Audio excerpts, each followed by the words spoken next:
Eu espero que esteja funcionando. Ok.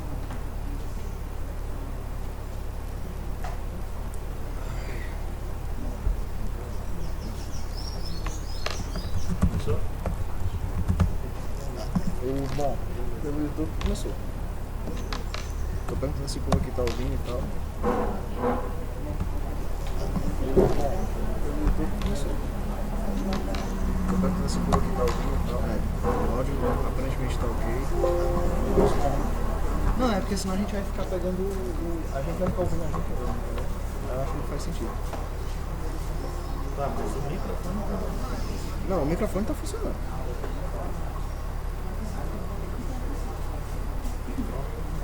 Deixa eu só compartilhar o link de uma vez.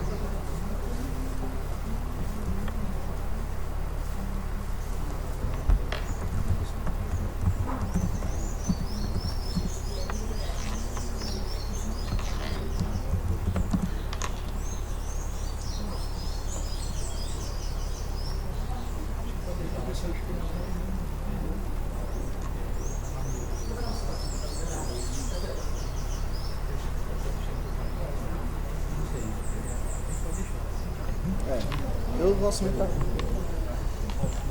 A gente tá ouvindo tudo, cara. Boa tarde, pessoal. Boa tarde. Ficar de pé pra gente começar, por favor. Nomine Patris et Filii et Spiritus Sancti. Pater noster, qui es in cielo, sanctificetur nomen tuum, adveniat regnum tuum, fiat voluntas tua, sicut in cielo et in terra. Pane nostrum quotidianum da nobis hodie, et dimitte nobis debita nostra, sicut et nos dimittimus debitoribus nostris, et ne nos inducas in tentationem, se libera-nos a malo. Amen. Ave Maria, gratia plena, Dominus tecum, benedicta tu in mulieribus, et benedictus fructus ventris tui, Iesus. Sancta Maria, Mater Dei, ora pro nobis peccatoribus, nunc et in hora mortis nostri. Amém. Patris et Filii et Spiritus Sancti. Amém. Sejam bem-vindos, pessoal, sejam bem-vindos vocês que estão acompanhando a gente pelo YouTube também. Infelizmente, como eu disse no post, foi necessário que a gente fizesse essa palestra pela decisão absurda do STF. E ninguém melhor que eu, Jorge, para falar sobre isso pra gente. Então, obrigado, cara, por ter aceitado o convite. A palavra é sua. Tá bom? Boa tarde a todos. Como o Arthur falou, infelizmente a gente está aqui hoje não para falar sobre as belezas da vida, né, mas para falar de um assunto que é complicadíssimo, que geralmente quando a gente aborda ele de forma inicial, quando se pergunta no geral para as pessoas o que é aborto, as pessoas têm uma noção às vezes um pouco reduzida do tema. E a ideia aqui, a convite do Arthur, é a gente tentar trazer uma ideia mais abrangente do que é o aborto, de como é que ele se conduz a nível internacional, como é que isso chegou aqui no Brasil. Então, assim, quando a gente começa a falar sobre aborto, a gente tem que entender que antes de 1950, o aborto, essa questão do aborto, ela não tinha um corpo transnacional, internacional. Então, ele era discutido mais localmente. Então, os países, no caso dos Estados Unidos, os estados legislavam sobre a matéria, mas de forma regional. Então, não tinha um movimento internacional tratando desse tema. Isso antes de 1950. Mas não que o tema aborto já não fosse de tratamento por alguns movimentos menores. Tá? Então, em 1936, a fundadora da Planned Parenthood, vou falar mais à frente, ela já distribuía alguns tipos de abortivos bem rudimentares nos Estados Unidos. Então, já existia uma ideia de algumas pessoas, de alguns pequenos grupos de difundir o aborto. Mas não existia uma estratégia, uma metodologia. Em 1950, a partir de 1950 foi que se startou esse processo. E de onde é que ele começou? Em 1915, um cientista americano chamado Warren Thompson, ele começou a pesquisar sobre questões populacionais, certo? Então ele fazendo algumas pesquisas em cima do tema, ele identificou que a população mundial ela poderia crescer de uma certa forma que colocasse em risco alguns países, principalmente os países desenvolvidos à época. E ele elaborou toda uma ideia, ele escreveu um livro chamado Population, e ele traçou essa ideia de que o crescimento populacional ele poderia afetar a segurança nacional de alguns países, principalmente nos Estados Unidos. E nessa estratégia ele lançou no mercado. E aí os principais outros principais cientistas de universidades desacreditaram essa ideia. Isso é teoria da conspiração, isso não vai existir. E o que ele se fundamentava? Que a melhoria de qualidade de vida das pessoas favoreceria a essas famílias, a essas sociedades procriarem e procriarem e procriarem. E dessa procriação, principalmente em países mais pobres, que vinham tendo um pouco de evolução social, esse desenvolvimento das famílias, o crescimento das famílias poderia um dia, ante um colapso econômico nesses países, fazer com que essas pessoas deixassem as suas terras natais e fossem procurar emprego, abrigo, moradia nesses países mais desenvolvidos. Então foi essa a ideia dele lançada, em 1915. A partir de 1915. Ele começou a estudar. E aí ele lançou, como eu falei, ele lançou a ideia e a ideia ficou vaga. Alguns outros cientistas rebateram essa ideia e aquilo ficou. Ele apresentou essa ideia para alguns empresários, megas investidores americanos. E esses caras se assustaram com a ideia. Disseram, então, além da questão da segurança nacional, envolve o risco das nossas riquezas próprias. E aí isso chegou nesses mega empresários internacionais, ok? Um deles, que é o magnata do petróleo americano, John Rockefeller I, ele olhou para aquela ideia do Warren Thompson e disse, opa, peraí, aí tem alguma coisa. A gente precisa investir nesse estudo desse cara, entender o que é isso que ele está falando. Como é que isso vai afetar a segurança do nosso país, dos Estados Unidos? E aí nessa época eles já investiam, esses mega empresários, mega investidores americanos, principalmente o Rockefeller, já investia em alguma coisa sobre população e tudo. Já se trabalhava alguma questão. Só que eles queriam investir mais. Precisa investir muito dinheiro para esse tipo de pesquisa. E pesquisa, quem é da academia sabe, envolve dinheiro. Você não faz pesquisa sem dinheiro.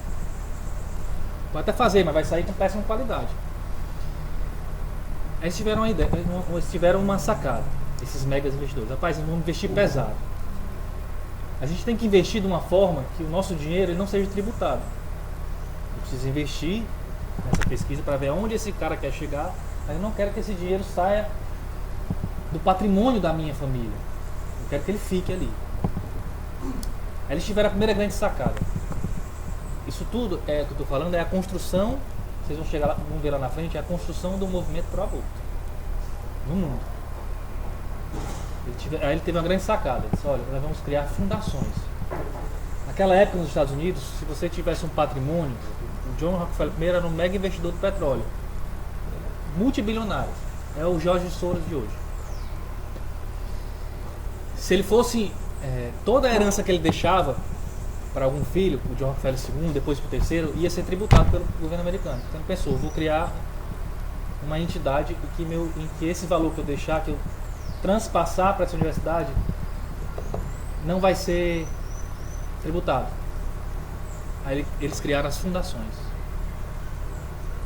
Então John Rockefeller, não só ele, o Henry Ford, Carnegie, a MacArthur, foram criadas com essa ideia de o dinheiro que fosse o dinheiro que fosse deixado como herança não fosse tributado, então ele pegava aquele volume de dinheiro e deixava para as fundações, que era da própria empresa. E o dinheiro não era tributado, porque tinha uma condição filantrópica. Então daí surgiram as fundações. A Fundação Rockefeller nasceu em 1913, depois veio a MacArthur, a Fundação Ford em 1936. Então eles criaram um grupo de fundações. A Fundação Ford, você tem uma ideia, o Henry Ford pegou 90% do patrimônio da Fundação Ford, que é a mesma que fabrica esses carros da Ford. E pegou 90% e jogou para a Fundação Ford. Deixou 10% só com a empresa Ford, fabrica carro. Então eles criaram essas fundações. As mais poderosas, as 3 principais. Tem várias, tem mais de 12 que trabalharam nesse movimento pro aborto no começo. Fundação Ford, a MacArthur e a Rockefeller. A principal é a Rockefeller. Essas fundações, bem no início, ela tinha um único e exclusivo propósito, filantrópico. Então além desse trabalho de pesquisa com questão populacional, um trabalho filantrópico. Essas fundações, além de receber dinheiro privado, obviamente das próprias empresas, recebia dinheiro, recurso público também, como acontece aqui no Brasil. Você recebe muito privado e recebe um pouco público. E aí eles estavam com as fundações montadas, estavam com uma ideia na cabeça do que pesquisar e disseram, ok, eu tenho uma ideia lançada pelo Warren Thompson de que a população tem que ser de alguma forma controlada, porque se ela crescer demasiadamente pode colocar em risco a segurança do meu país. A ideia veio primeiro e depois das fundações? Sim, a sequência é essa. A ideia veio em 1915, lançado o livro Population, e depois foram criadas as fundações. A Rockefeller primeiro e depois foi criada a Fundação Ford. Depois a MacArthur. Então, eles estavam com a ideia lançada de populacional, estavam com uma estrutura montada, que era da fundação, e agora precisamos reduzir esse crescimento populacional. Como é que a gente faz? Então, aí a gente entra no início do movimento pro aborto mundial, que eu divido em 3 etapas. Primeira etapa, essas fundações investiram pesado em estudos de demografia. Ou seja, que país está tendo uma evolução demográfica, que país está tendo maior crescimento populacional, um menor crescimento populacional, e eles começaram os estudos. Como é que eles faziam os estudos? As fundações bancavam bolsas de pesquisa nas universidades, todas essas que eu estou falando, Ford, Rockefeller, Carnegie, MacArthur.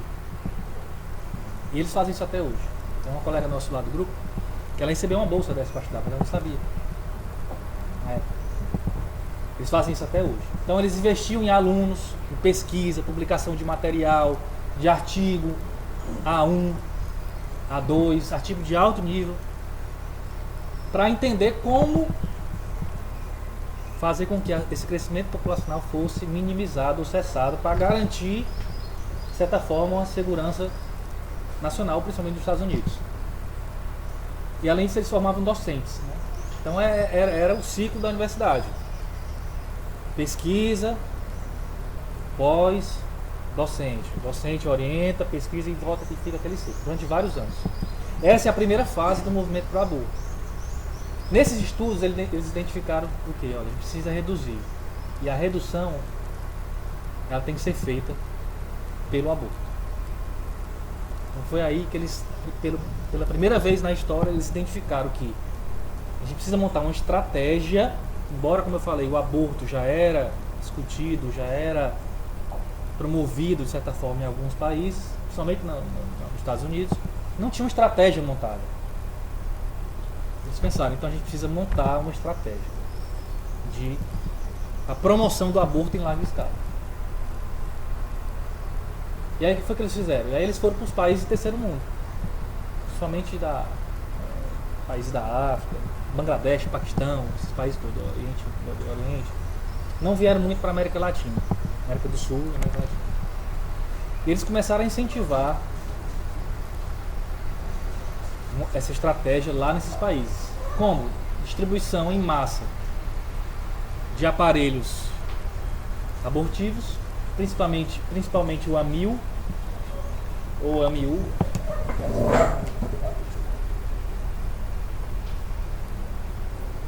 Aparelho de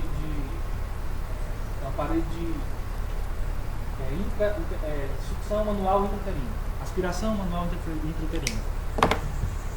Esse aparelho, eles montaram uma estratégia de produção em massa desse tipo de aparelho para distribuir em países do terceiro mundo para a promoção do aborto, porque eles entendiam que promovendo o aborto, diminuindo a natalidade das crianças, ele ia ter um controle populacional. Esse aparelho era um aparelho que não precisava de energia elétrica. Eles tinham dificuldade. O primeiro aparelho que foi desenvolvido precisava de energia elétrica. Eles tinham dificuldade em alguns locais não ter energia elétrica com facilidade. Então esse aparelho é uma seringa grande, ele insere na mulher, puxa e o feto vem se quebrando e é feito o aborto.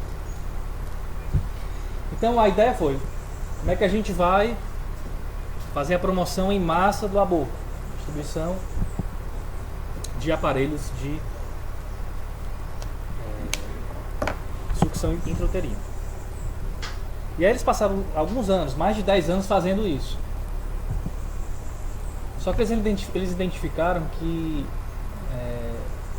eles, além de distribuição, faziam treinamento médico. Então as fundações bancavam congressos e eventos para treinar os médicos em como usar esse aparelho.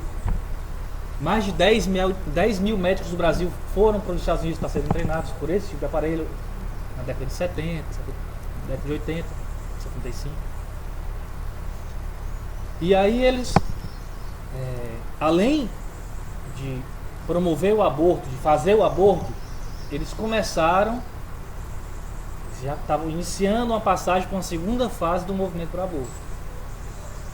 E além de fazer isso, eles começaram a fazer um planejamento familiar.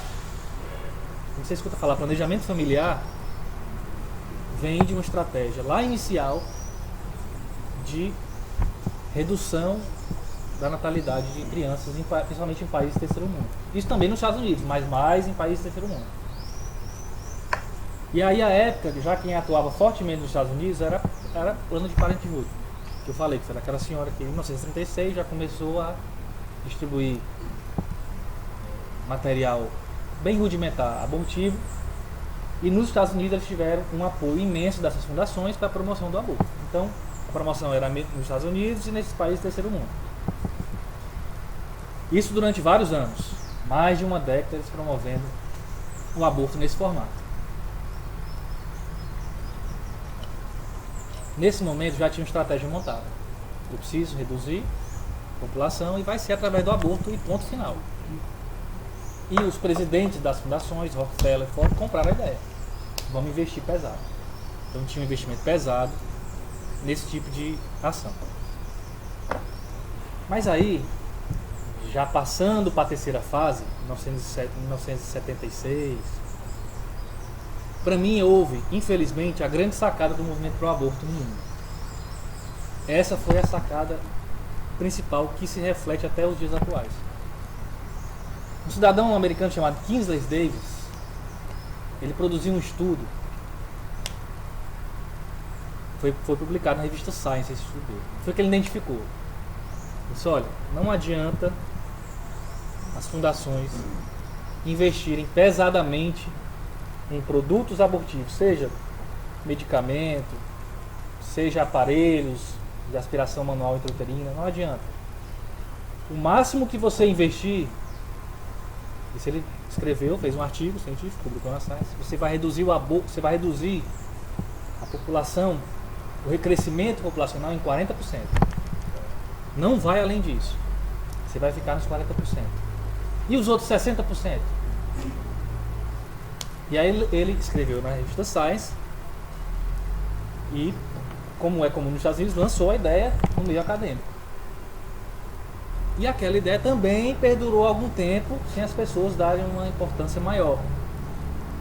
Continuou toda a estratégia de financiamento do aborto através de treinamentos médicos, de distribuição de material contraceptivo, das fundações irem para esses países do terceiro mundo, e lá implantaram clínicas de aborto, forneciam tudo, a clínica, o médico e o aparelho para se fazer aborto. Só que lá nos Estados Unidos, eles, Kinsey Davis teve essa ideia, disse, ó, não adianta, você pode investir o máximo que for, vai parar nos 40%, não precisa ver os outros 60%. Aí eu trago um trecho aqui do artigo dele, que ele escreveu na Science.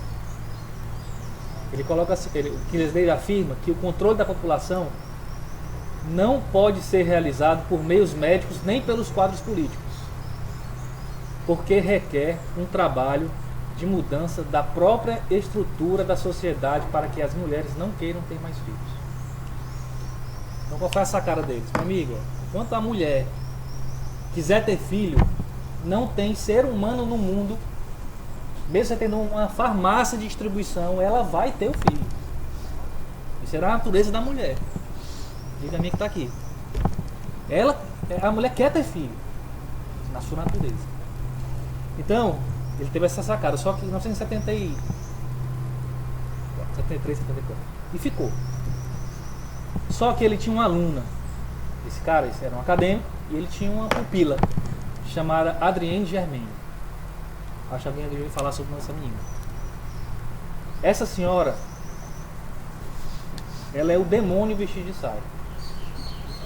Por quê? Porque ela pegou a ideia do Kinsey Davis e levou para o principal magnata americano, chamado Rockefeller III, neto do Rockefeller I, que morreu inclusive, Rockefeller III morreu inclusive muito novo, no acidente de carro, 48 anos. E ela disse, olha, eu preciso levar essa ideia para ele. E num almoço de 1 hora apenas, ela convenceu o Rockefeller III de que não adiantaria ele investir a fortuna toda dele em medicamentos e aparelhos para aborto. Ele tinha que fazer uma revolução estrutural da sociedade. E aí ele começou por 2 pontos. Investiu dinheiro no movimento gay americano, que naquela época estava no início mais forte de formação. Em 78 veio a epidemia da AIDS, aí ele teve um crescimento estrondoso nos Estados Unidos. Ele investiu no movimento gay e começou a fazer, dentro desse esquema de planejamento familiar, projetos de educação sexual. Para quê? Um único e exclusivo intuito: fazer com que uma mudança na estrutura social de base, na família, para que as mulheres não quisessem mais ter filhos. Isso aí, senhor, já é o começo do que a gente conhece hoje por gênero. Só que ainda não estava formalizada a ideia. A ideia foi só em 94 na Conferência do Cairo. Mas já era, irmão. Então a gente precisa dizer para as mulheres que elas não precisam ter filhos. Vamos empoderá-las. Esse que o Olavo Carvalho chamou outro nome, não posso dizer que está gravando. É só trocar o P pelo F. Então, quando você quer empoderar, você na verdade vai... O velho tá ficando doido, mas enfim. Então era isso, é empoderar a mulher. Porque a mulher saindo de casa, indo trabalhar, tendo 2 expedientes fora, menos em casa, ela vai deixar de ter filho, vai ter menos filhos. É a realidade hoje nossa. As mulheres têm menos filhos. Aqui lá você vê um casal com 5 filhos. Hoje é 1, 2 no máximo. Quando tem. Quando a mulher fala assim, eu não quero ter filho. Então a Adrienne... Oi? Compra um plug e trata com um filho. Melhor que um filho, às vezes. Então, essa foi a sacada da Adrienne Germain. Essa é a terceira fase do movimento pró-aborto.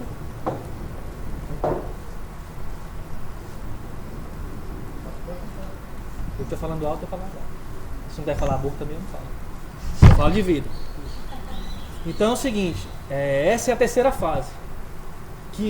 Essas são as 3 grandes fases. Então você tem o estudo a parte de ciências sociais, a segunda de planejamento familiar, e elas vão se intercalando com a terceira, que é a da reestruturação do instituto social chamado família. Essa é a que perdura até hoje. Dentro dela vão ter várias variações, A gente vai ver mais à frente. Mas essa é a que perdura até hoje. Isso, senhores, tudo acontecendo, principalmente nos Estados Unidos, em países do terceiro mundo. Tá? No Brasil, esqueça, aqui a gente é atrasado em tudo, até a promoção do aborto. Eu vou colocar o nome dessa senhora aqui para vocês olharem depois a foto dela na internet. Né?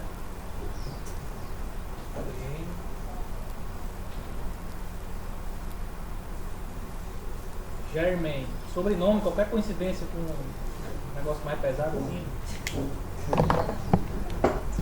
Então, essa é a terceira fase dos direitos sexuais e direitos reprodutivos. A gente já ouviu falar sobre isso. Direitos sexuais, direitos reprodutivos. É aqui, é a revolução na base da sociedade. Essa senhora, ela fundou uma instituição chamada IWHC, que é a Coalizão Internacional pela Saúde da Mulher. Tá? E dentro desse instituto, também nos Estados Unidos, ela iniciou a estratégia que eu acabei de falar: conscientizar a mulher e a menina a não ter mais filhos. Porque qual era a estratégia do movimento pro aborto americano? O movimento pro aborto já estava formado. Tá? Tanto que em 74 foi a conversa da Adrienne Germain com o Rockefeller III, foi depois do caso Roe vs Wade, que eu vou abordar mais à frente. O movimento pro aborto já estava estruturado. Como é que eles trabalharam durante todos esses anos? Nós precisamos forçar a mulher a não ter filho. Forçar através de medicamentos e forçar através de uma conscientização que ela não pode ter filho. Agora não vai ter. Vamos fazer uma revolução para que ela não tenha vontade sem ela perceber. A mulher hoje, ela não percebe, quando ela sai para trabalhar do expediente, ela não percebe se não interfere na família dela. Ela vai ter dificuldade com isso. Tem muita mulher hoje que acha lindo o termo empoderado. Então, eles fizeram esse chaveamento. Eu saio dessa forçação de barra, distribuição de remédio, às vezes contra o desejo da mulher, e vou fazendo uma revolução para que a mulher, sem perceber, não queira mais ter vontade de ter filho. Dizendo que ela pode, que ela deve, que ela vai conseguir alçar grandes saltos na carreira, que ela tem que fazer universidade. E, naturalmente, ela vai ter menos tempo para a família, menos tempo para ter filho. Então essa foi a grande sacada da Adrienne Germain. E daí para frente, meus amigos, todos os destroços que a gente está vendo hoje no movimento pro aborto, tanto lá como aqui, e esse último caso recente do Luiz Roberto Barroso, é consequência disso, de uma estratégia montada, que lá na frente ela vai se... Em que ano foi que ela lançou essa ideia? Ela era pupila do Kinsey Davis. A ideia ele lançou em 1972, 73, e ela conhecia, passou um tempo, depois conheceu a ideia dele, mas ela tinha noção do impacto daquilo, para ela positivo, no movimento pro aborto, mas alguém tinha que bancar.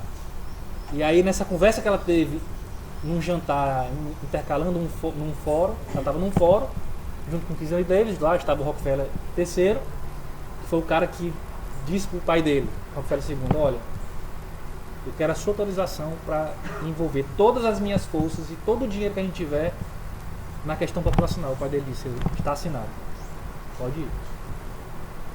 Então nessa conversa de 1 hora, em 74, foi que ela apresentou aquela ideia do Kinsey Davis para o Rockefeller. E eu vou dizer uma coisa para vocês, digo porque eu estou no movimento Pro Vida e sei o que é. Sem dinheiro, meu amigo, não se faz nada. Nada. Marcha pela Vida em Fortaleza, tem um cidadão, não vou dizer o nome dele, obviamente, é o cara que banca tudo aqui. Se não tivesse esse cara, não teria Marcha pela Vida em Fortaleza. Não só daqui.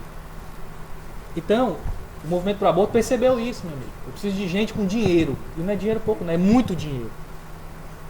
Naquela época eles investiam em ações como essa de distribuição 150 milhões de dólares. 150 milhões de dólares em 1970 e 60 era muito dinheiro. Muito dinheiro, efetivamente. Então, quando ela apresentou a ideia para o Rockefeller III, ela fechou a ampliação do movimento pro aborto para o mundo todo. E numa área crucial, que é às vezes a que a gente está menos protegida. Porque como eu falei lá no começo, Por que eu fiz aquele, não foi nem questionamento, mas aquela afirmação no começo? Quando a gente pensa em aborto, você chegar para uma pessoa. Eu tive um evento lá no Instituto Dom José e eu perguntei para várias pessoas: o que você pensa sobre aborto? Para mulheres. 90% só imagina o ato. O médico fazendo o procedimento é natural. Então, com essa apresentação que ela fez, ela montou uma estratégia maior, gigantesca, uma ideia enorme, muito boa na cabeça, infelizmente muito boa, e muito dinheiro. Não tinha como dar errado. Não tinha, é tanto que a gente vê hoje, não tinha como dar errado. Então pronto, estava lançado. E aí, vou fazer só um parênteses para comentar esse caso Roe vs Wade, que foi em 73.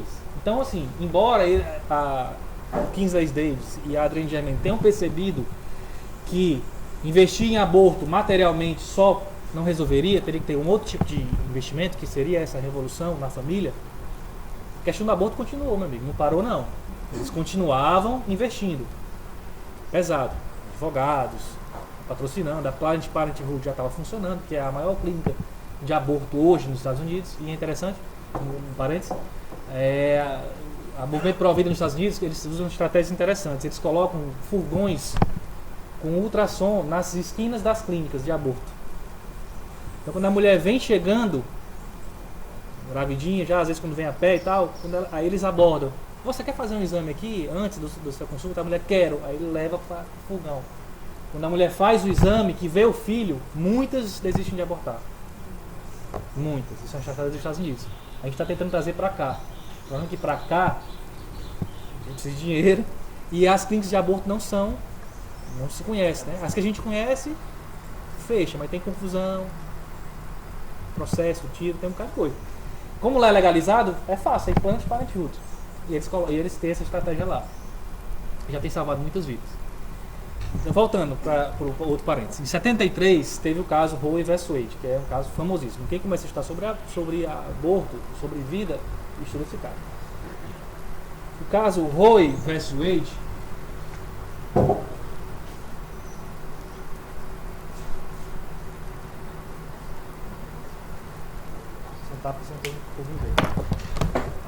Roe Wade era como fosse um responsável judicial pelo distrito do Texas, por um distrito do estado do Texas, que à época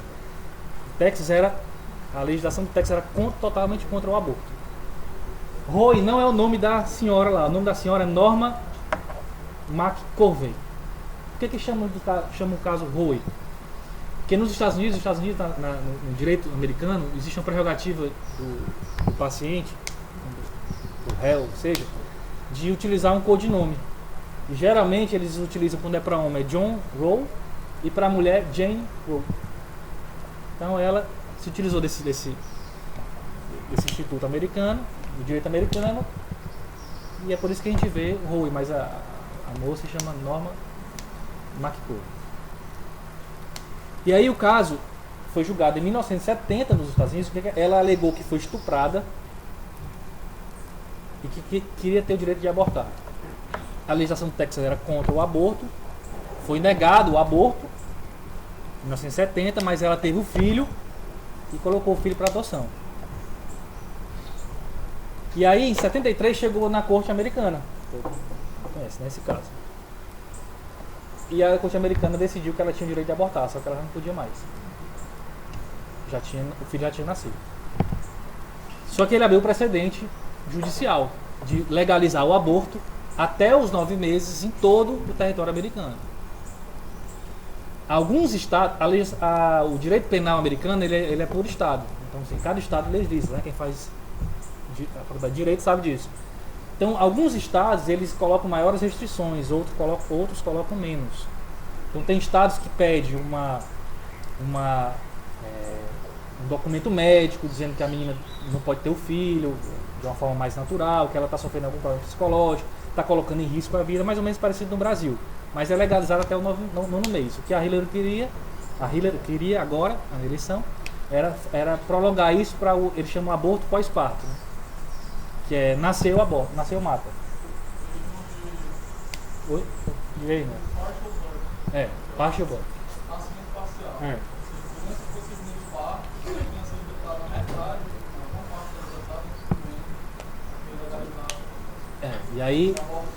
E aí tem alguns, e aí, isso que eu estou dizendo, tem alguns, sabe, até a gente até conversou sobre isso no grupo lá no Santo Irmão, de que ela poderia estar envolvida com venda de partes de bebês, né? Que é a criança nascendo e você triturando, cortando a criança, perna e tal. Então esse foi o caso Roe vs Wade, né, que aconteceu nos Estados Unidos. E em 73 foi julgado e a partir de lá o aborto nos Estados Unidos é legalizado. Tá? Então, oi.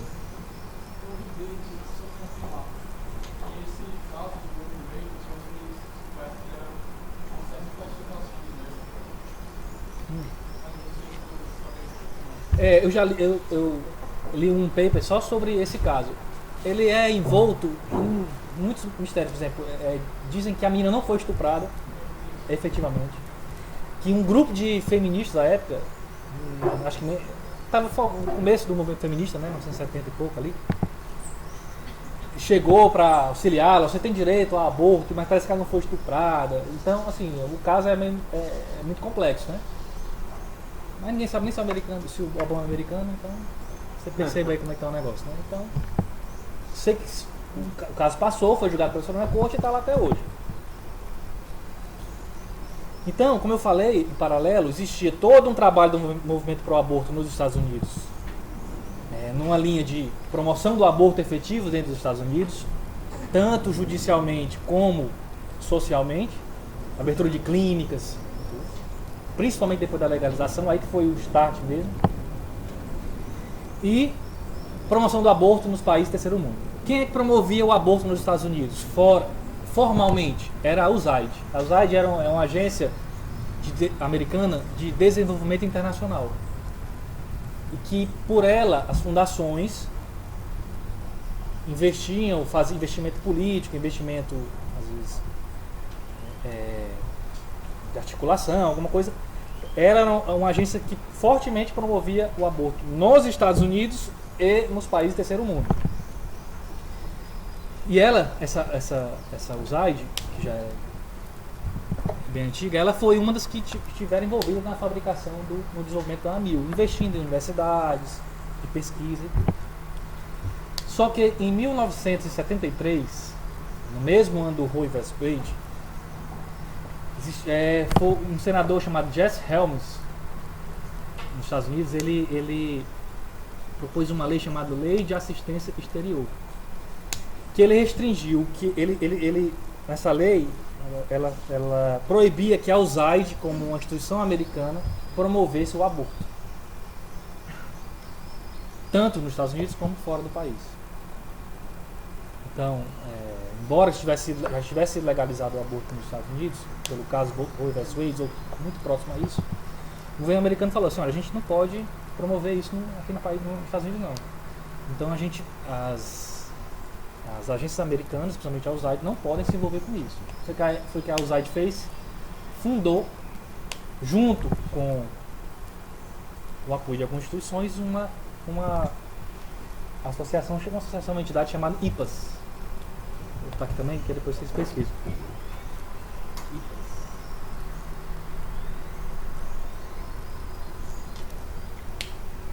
Que parece com os exatas, é uma sopa de letrinha, é muita instituição, muita associação que vai ser criada aqui para frente. No Brasil vocês vão ver a quantidade que tem. O IPAS, que é um Serviço Internacional de Assistência para Projetos, o nome não quer dizer nada, foi que fundou mais uma letra, a IPPF, que é conhecida como Multinacional da Morte. Foi ela que instrumentalizou efetivamente o aborto nesses países do terceiro mundo. Depois daquela ideia da Kisley Davis, vamos ampliar a IPAS, a IPPF estava junto, que é a International Planned Parenthood Federation. Conhecido como Multinacional da Morte. Para você ter uma ideia, o site do IPAS, eu fazendo uma pesquisa lá, eu entrei, eles têm uma subpágina chamada uma subpágina chamada MVA Calculator. Está no site do IPA, certo? O MVA é esse aparelhozinho aqui. O que é que ele faz? Se você tem uma clínica de aborto lá em no Paquistão, na Índia, você entra nesse site, lá ele tem uma calculadora, ele fala qual é o seu país, sua cidade, que é para calcular a quantidade de quilômetros de distância da IPAS nos Estados Unidos. Quantos abortos você faz no mês? Aí você vai dizer 1000. Aí você clica no botão, ele calcula, ele diz quantos aparelhos você tem que ter no mês para que não falte. E aí ele registra e já manda para você. E aí ele já manda a quantidade para não faltar no mês, para não faltar aparelho para você promover o aborto. Isso até hoje. Então você vê que começa a se estruturar de certa forma mais ainda o movimento pro aborto nos Estados Unidos. No Brasil, até 1970 e 80, 85 não tinha muita coisa não. Tinha gente fazendo aborto, obviamente, mas mais disperso, uma clínicazinha ali, um médico. E aí, o governo americano, em 1984, Ronald Reagan teve uma ideia esplêndida. Ele disse o seguinte, ele criou uma política de governo dizendo: o governo americano, em 84, não pode subsidiar de nenhuma forma a indústria do aborto, que já era uma indústria para produzir a mil, para distribuir, para ter clínica aberta, médico, isso é dinheiro, é uma indústria, é lucrativa até demais. Então o Ronald Reagan falou: o governo americano ele não pode de nenhuma forma investir no movimento pro aborto. E aí cessou brutalmente a quantidade de investimento da USAID, depois IPAS. Então a IPAS teve uma sangria desgramada de dinheiro, parou de entrar dinheiro. E aí ela ficou recebendo dinheiro de fundações. Em 93, o Bill Clinton revogou a política. Em 2001, o Bush reverteu. Em 2009, o Obama reverteu de novo. Então hoje, o Trump agora deve novamente reverter. Mas até todo o governo Clinton e Obama, o governo americano saiu do dinheiro do governo americano, dinheiro para a indústria do aborto. No Brasil não é diferente, viu?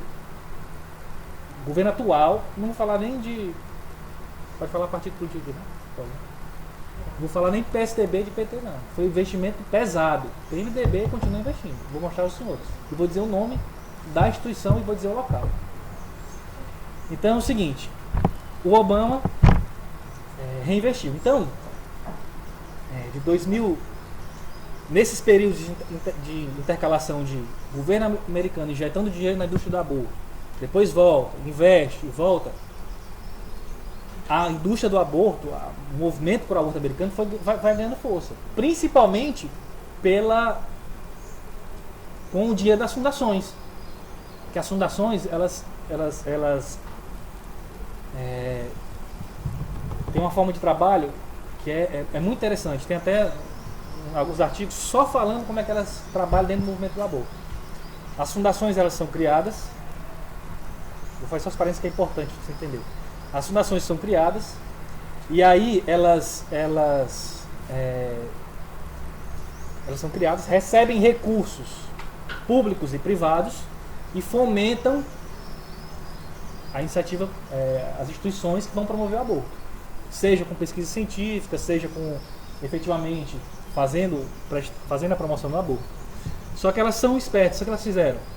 Elas criaram conselhos de fundações para que o dinheiro ficasse circulando dentro das fundações. Então a fundação criava um conselho para coordenar outras fundações. E quem é que participava desses conselhos? Os próprios dirigentes das fundações. Então entre os conselhos, por 3 conselhos, ficava só posso dizer, um diretor da fundação, ele participava do conselho A e B e C. Um outro participava do B e do C. Um terceiro, da mesma fundação do primeiro, participava do B e do C. Então eles ficavam só se intercalando entre os conselhos, gerindo todo o dinheiro. não existia uma forma de qualquer aluno de qualquer universidade americana produzir um material que tivesse dinheiro, recurso de uma fundação dessem Ford ou MacArthur ou Carnegie ou depois mais à frente a Hewlett, depois a Packard e a Rockefeller.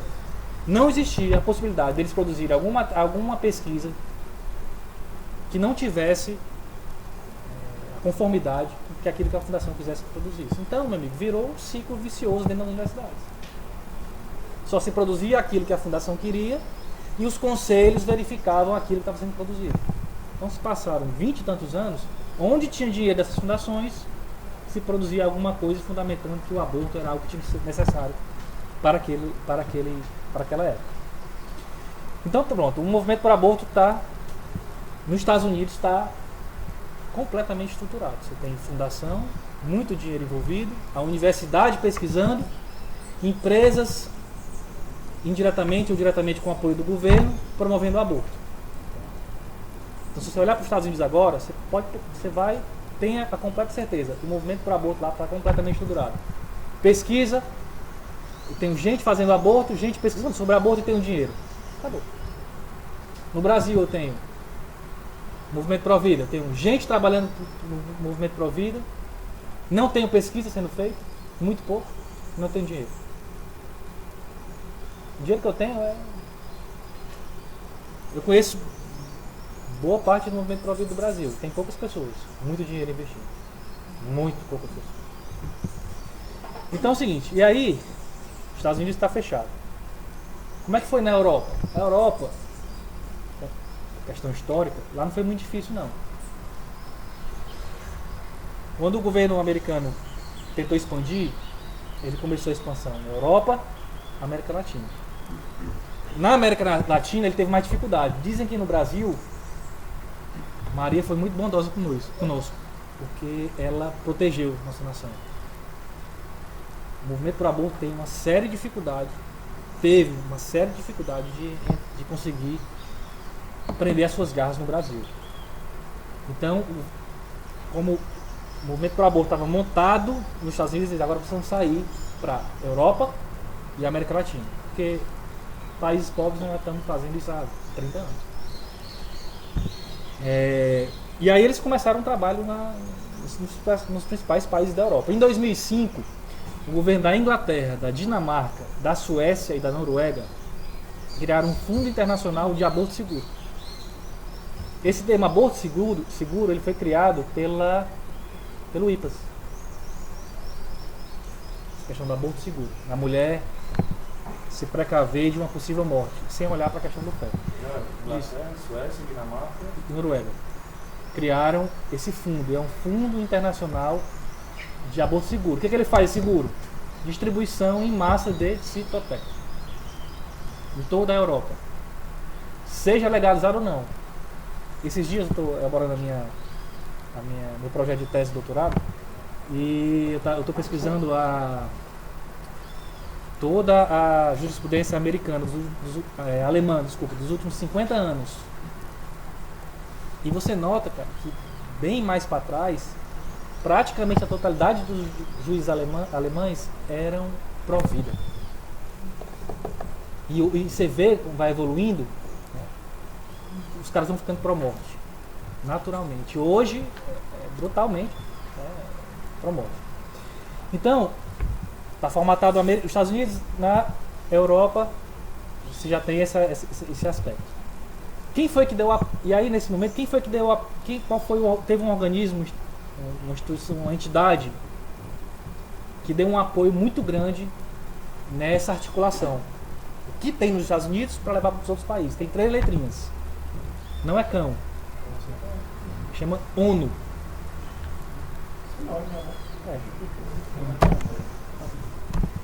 A ONU teve um apoio gigantesco nessa articulação. Ela é a articuladora, ela é que fecha o eixo.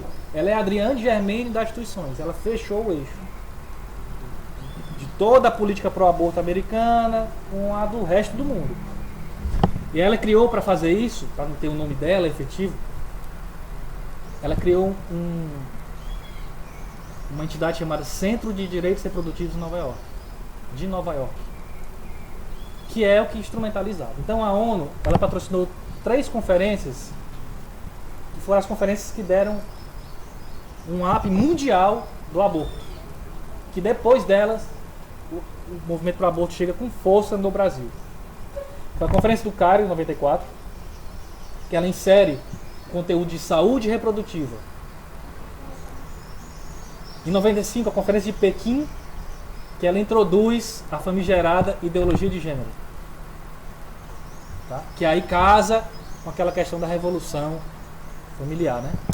E em 96, uma conferência de Glen Cove, que aí... Certo. 94, Conferência do Cairo. 95, Conferência de Pequim. E 96, Conferência de Glen Cove, Estados Unidos. Nessa conferência ela fala, ó, a ONU, os documentos oficiais, ela diz, agora a gente precisa voltar os nossos olhos para a América Latina e o Brasil. E aí o movimento pro aborto, que estava no nível internacional, os Estados Unidos, a Europa, chega finalmente no Brasil, infelizmente, com muita força. A ONU, ela criou, então ela tinha um órgão que operacionalizava isso, que era o Centro de Direitos Reprodutivos. Ela precisava de dinheiro, e ela criou o Fundo de População das Nações Unidas, a UNFPA. UNFPA. Se for no site da ONU, você vai ver esse fundo lá. Esse é o fundo que gere os recursos, hoje ainda, Fundação Ford, Fundação MacArthur.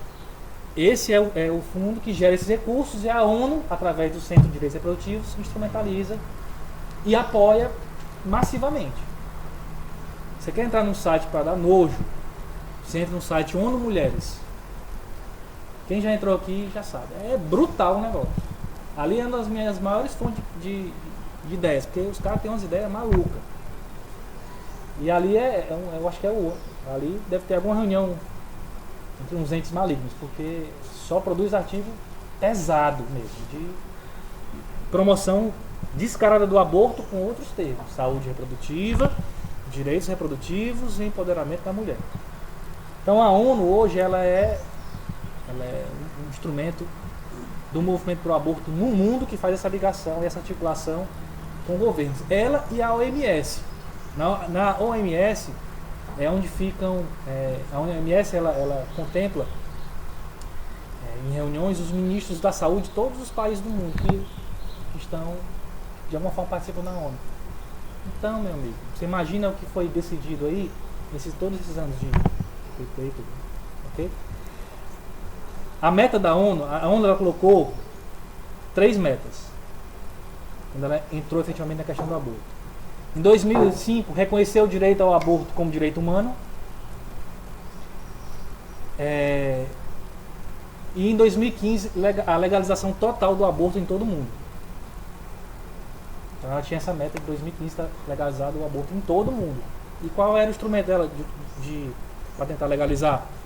Dizer que o aborto era um direito humano.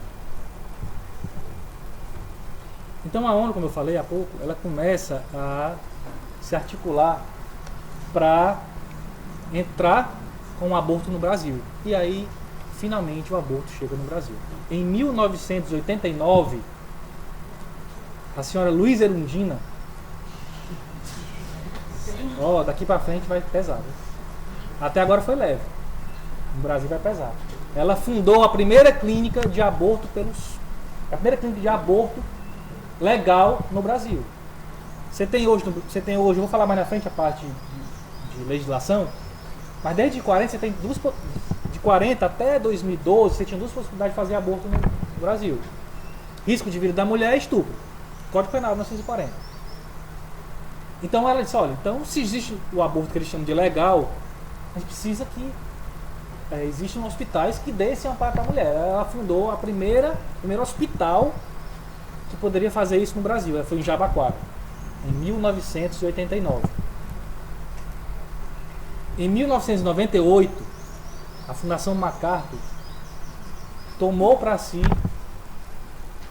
a promoção do aborto no Brasil. Então, ela disse, pode deixar comigo que eu vou investir. As outras fundações, obviamente, investem. A MacArthur tomou para si, eu vou investir no aborto no Brasil. E aí hoje no Brasil, a fundação, tanto a MacArthur como a Ford, como é que elas financiam aqui? Elas criam ONGs. Essa possibilidade de criação de ONG foi do governo do PSDB, do FHC. Ele formalizou isso em lei. Então essas fundações, elas criam ONGs e patrocinam. Simples. E como a legislação ela é vaga, você pode criar hoje no Brasil uma ONG que trabalhe com questões médicas sem ter um profissional médico fixo. Basta que ele esteja lá no hall de pessoas da diretoria e tal. Fixo não precisa ter. Então ela criou ONGs para trabalhar com aborto e gênero no Brasil para poder trazer a questão do aborto junto com o apoio da ONU do Brasil. Então, eu vou citar aqui algumas ONGs que a gente tem mais contato. Se precisar depois, eu não vou escrever aqui, mas se precisar depois eu passo para vocês. Então você tem uma ONG, Casa da Cultura da Mulher Negra. Complicado. Que ela atua no tema da violência contra as mulheres. Violência contra as mulheres, meu irmão, é aborto. Eu vou mostrar lá na frente, eu escrevi um artigo sobre as normas técnicas no aborto no Brasil, que trata bem sobre isso. Outra ONG patrocinada pelas grandes nações, Rede Feminista de Direitos Sexuais e Reprodutivos. Quem conhece aqui a Católicas pelo Direito de Decidir? Católicas pelo Direito de Decidir é uma instituição internacional, que não tem nada de católicas. É patrocinada pela Fundação Ford, MacArthur. Cara, eu nunca vi explicitamente não, mas deve ter. Mas não precisa muito não. Então elas são patrocinadas efetivamente para poder... Elas recebem patrocínio de fundações. Isso é certo. Para promoção do aborto. E o ponto da Católica do Direito de Decidir é desconstruir o viés tradicional do catolicismo. A gente já entrou com ação... Se fosse só dela. Só dela. Detupado, né? Mas ó, a gente já entrou com ações para elas pararem de usar esse nome, católicas. Já advogados, a gente já tentou ver um meio de obrigado, meu amigo, Cearazinho tava quente, né? Mas sem sucesso. Porque a Católicos pelo Direito de Decidir é uma organização internacional, tem muita força, muito dinheiro. Existe uma outra ONG que é financiada pelo movimento pró-aborto, chamada CEPIA, que é Cidadania, Estudos, Informação e Ação. Quando você vê essas ONG com um nome muito abstrato, eu fico logo com dúvida. Tem uma que trabalha só exclusivamente no Congresso Nacional. E são descaradas. Chama Cefêmia. Ela trabalha Cefêmia. Cefêmia. Como é que ela trabalha? Ela regimenta advogadas. Saiu da universidade, ela pega, traz para dentro do movimento, e aí ele faz assessoria política, assessoria jurídica, junto ao Congresso Nacional. Para quê? Para aprovação de leis pró-aborto e creio eu também junto ao anexo ao judiciário, junto ao judiciário também, para ampliação do aborto. Tem uma outra que é a SEBRAP, que é o Centro Brasileiro de Análise e Planejamento, também é patrocinada. Uma fundação chamada TEMES. O que essa fundação faz? Olha como o negócio é estruturado. Essa fundação TEMES, ela atua na assessoria jurídica de outras ONGs. Então você funda uma ONG lá no interior do Rio Grande do Norte, que promove o aborto, está com dificuldade jurídica, recorre a TEMES. E elas vão lhe dar um suporte jurídico. Qual o nome dela? TEMES. TEMES. THEMIS. E tem duas que é as mais nojentas. É a Curumim e a SOS Corpo. SOS Corpo. E a Curumim. Curumim. Curumim. C-U-R-M-I. Essa Curumim, ela foi responsável por um caso que foi conhecido no movimento Provida no Brasil, de um caso de Alagoinhas, no Pernambuco. Uma menina de 9 anos chegou no hospital, grávida de 5 meses de gêmeos. Criança com 9 anos. A Curumim, essa organização, foi lá. A história é imensa, vou ser bem breve. Ela foi lá, raptou efetivamente a criança e promoveu o aborto.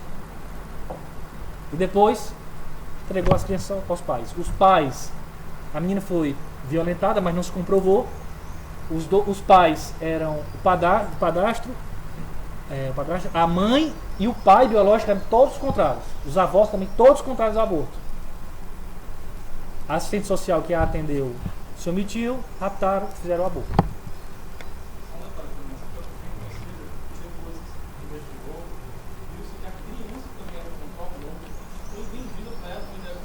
Completamente errado. Ela fazer um procedimento médico, e só um minuto, se ela deve ajudar ela a fazer o parto, como deslavar, Foi. para mim não acreditar e se submeter. Exatamente. Documento, ela não sabia nem o que estava acontecendo. Disse, vamos dar um remédio aqui pra você e tal. Já era aqueles. Mas foi o mesmo caso que o quadro, médico, Mesmo caso. E aí essa SOS Corpo, ela ajudou também. Essa época, no caso lá de Alagoinhas. E hoje, essa SOS Corpo, ela recebe patrocínio do Ministério da Cultura e da Saúde. Tá lá no site dela, pode entrar. Uma outra ONG, são muitas, eu vou citar só as principais, as que a gente mais se depara. Tem uma aí recente que eu descobri esses dias. Eu entrei no site do IPEA, fazendo uma pesquisa sobre aborto. Entrei no site do IPEA e vi uma planilha lá, umas 8 planilhas, com diversas informações.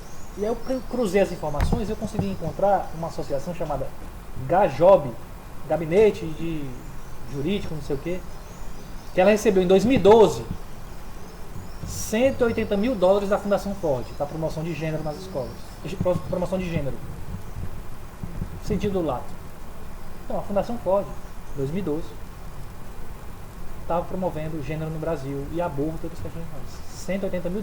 Se converter dinheiro, a conversão de hoje dá R$500 mil. Uma operação em um contrato que eu consegui trazer para uma ONG. Você imagina para todas as outras em diversos contratos. Isso que foi publicado pelo governo. E que vem por fora.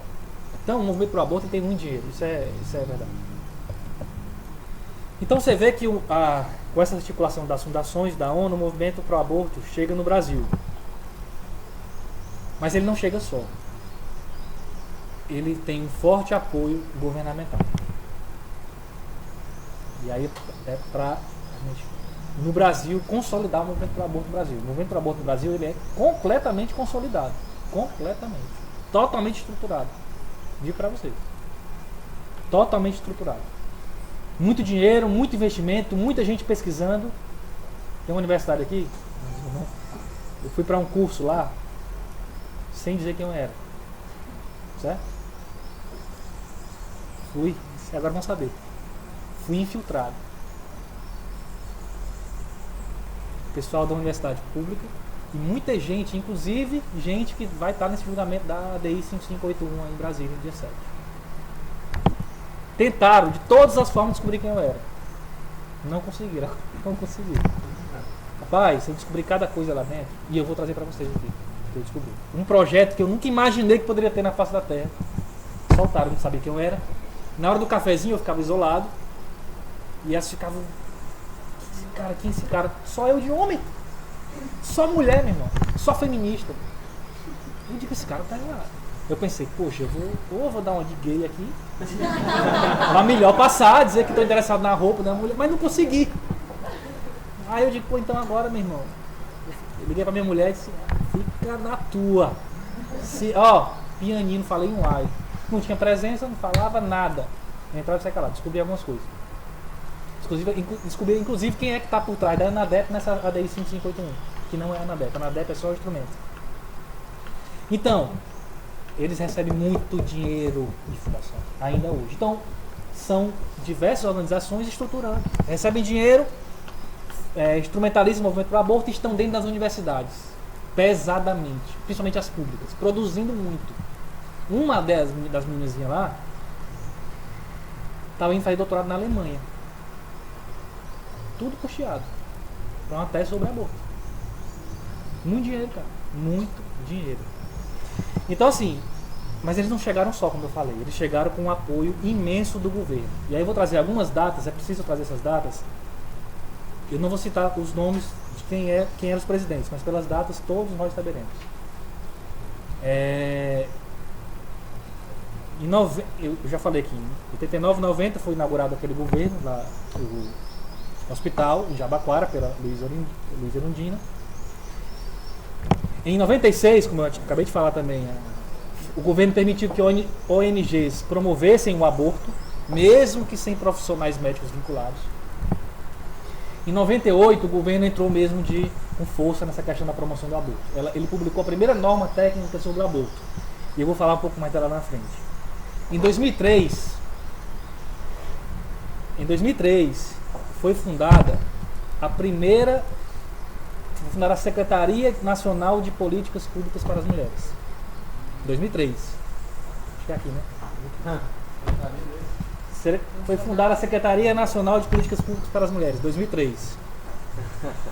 Certo? 2004 foi feita a assinatura do Plano de Políticas para as Mulheres. O que esse plano queria? Revisão total da legislação sobre o aborto. Em 2005, o governo brasileiro se comprometeu, isso tudo assinado, documentado, está no site do governo. Você pode ir lá, no portal do governo federal. Em 2005, o governo comprometeu-se diretamente com a ONU, 2005, com a completa legalização do aborto no Brasil, reconhecendo como direito humano. Foi assinado de punho do presidente. E depois ele veio em cadeia nacional dizer que não, que era contra o aborto por questões religiosas. Em 2005, esse mesmo presidente mandou um projeto de lei, o 1135, que é de 91, para extinguir todos os artigos sobre o aborto do Código Penal. Não conseguiu. Foi rejeitado por unanimidade. Em 2010, o governo patrocinou a 11ª Conferência Regional sobre a Mulher na América Latina, para a promoção do aborto. No mesmo ano de 2010, ele lançou o Programa Nacional de Direitos Humanos. Alguém já ouviu falar dele? PNDH, versão 3. Lá tem escrito aborto. Em 2002, foi lançado um outro programa sobre promoção do aborto no Brasil. Em 2013, foi lançada a Lei 12.845/2013, que é aquela lei Cavalo de Troia, que é a lei que trouxe o aborto para o SUS com o nome de profilaxia da gravidez. Então, no SUS hoje eles chamam de aborto profilaxia da gravidez. Em 2014, a presidente publicou uma portaria do Ministério da Saúde que ela estipulava um valor para cada aborto que fosse feito no SUS. R$ 443 por cada aborto. Daria ao médico. E aí, nesse ínterim, de 98 até 2012, foram lançadas 2 normas técnicas para o aborto. Aí eu vou passar mais rápido. Essas 2 normas técnicas sobre o aborto que existem hoje no Brasil, elas tratam de aborto humanizado. É prevenção e tratamento dos agravos resultantes da violência sexual contra mulheres e adolescentes, e o outro é o tratamento humanizado do aborto. Em linhas gerais, o que é que essas normas fazem? Se você chegar hoje no SUS, se uma mulher chegar hoje no SUS, é até um crime dizer isso, mas vamos dizer, e disser que foi violentada sexualmente, ela faz um aborto. Basta falar, não precisa comprovar. O médico, segundo as normas técnicas, está proibido de comunicar às autoridades policiais e não tem que exigir nenhum documento. Não sou eu que estou dizendo, estão nas normas técnicas. Lançada uma no governo FHC, vou dizer os nomes. Um no governo Lula e um no governo Dilma. A tríade aí, só mudou as versões. Qualquer mulher chegar no SUS hoje, foi violentada. Violência sexual. Aí eu coloquei uma questão, às vezes, com o cara. Se uma prostituta, uma mulher da vida, disser que é violentada todo dia no trabalho, está grávida, ela pode abortar. Legalizou-se o aborto, porque eles não chamam de aborto, eles chamam de profilaxia da gravidez. E aí eles começam a entrar nessa questão legal no Brasil. E aí eu já vou para a parte, já vou me caminhando aqui para a parte final, vou falar da parte. São 2 normas técnicas, não tem número. Aí depois, se quiser, eu lhe passo. Eu escrevi um artigo só sobre essas normas técnicas, eu lhe passo o artigo que eu escrevi. E ela destrincha todas essas normas. É norma técnica no Ministério da Saúde, não tem número. É do Ministério da Saúde. E depois eu te passo. Se quiser, eu lhe passo o artigo. E aí eles começam a entrar na parte de legislação. E aí a gente, como eu falei, hoje no Brasil você tinha até 2012 2 possibilidades de fazer de prática de aborto. Uma que era se a mulher corresse risco de vida e pelo estupro. Em 2012 foi julgada a DPF 54, que é a dos anencéfalos. Então hoje no Brasil você tem uma terceira possibilidade de fazer da mulher de praticar o aborto, se o bebê tiver anencefalia.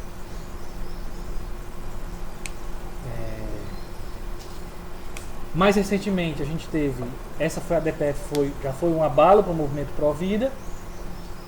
Aí depois a gente teve, aí agora a gente está de forma institucional, a gente tem a ADI 5581, a ADI, que é a Ação Direta de 5581, que vai julgar os casos de possibilidade de mulheres infectadas pelo vírus Zika cometerem um aborto, praticarem um aborto. Vou ressaltar uma coisa para vocês: o bebê não precisa ser diagnosticado com microcefalia. Basta que a mãe esteja infectada pelo Zika vírus, ela já pode praticar o aborto. Certo? O chamado aí da microcefalia não precisa. Está infectada, foi lá. Está infectada, pode abortar. Vai começar o julgamento dia 7 de dezembro. Próximo. E essa parte legal, na terça-feira, teve a inglória decisão do Luiz Roberto Barroso na primeira turma do STF, que é composta pelo Barroso, a Rosa Weber, o Fachin, o Fux e o Marco Aurélio. O Barroso é o presidente da primeira turma. E ele, o Marco Aurélio e o Fux votaram contra, a Weber, o Fachin e o Barroso, obviamente, o voto foi dele e votaram a favor, permitindo, para o caso concreto, o aborto até o 3º mês. Mas vai gerar jurisprudência isso para outros níveis de jurisdição. E aí eu trago só 2 pontos que ele falou aqui. Ele criminalizou, ele diz que a criminalização do aborto nesses casos fere os direitos fundamentais das mulheres. Os direitos sexuais, reprodutivos, a autonomia da mulher, a sua integridade física e psíquica, já que homens não engravidam, segundo palavras do ministro. E, portanto, a equiparação plena de gênero depende de se respeitar a vontade da mulher nessa matéria. E aí ele traz como fundamento que não há solução jurídica para esta controvérsia. Ela dependerá sempre de uma escolha religiosa ou filosófica de cada um a respeito da vida. A escolha científica ele passou longe, embora a filosofia, né, primórdio, mas a questão da ciência ele nem tocou. E aí ele se posicionou e colocou como uma possibilidade de aborto para a mulher até o 3º mês, para o caso concreto, mas como falei, que vai gerar jurisprudência.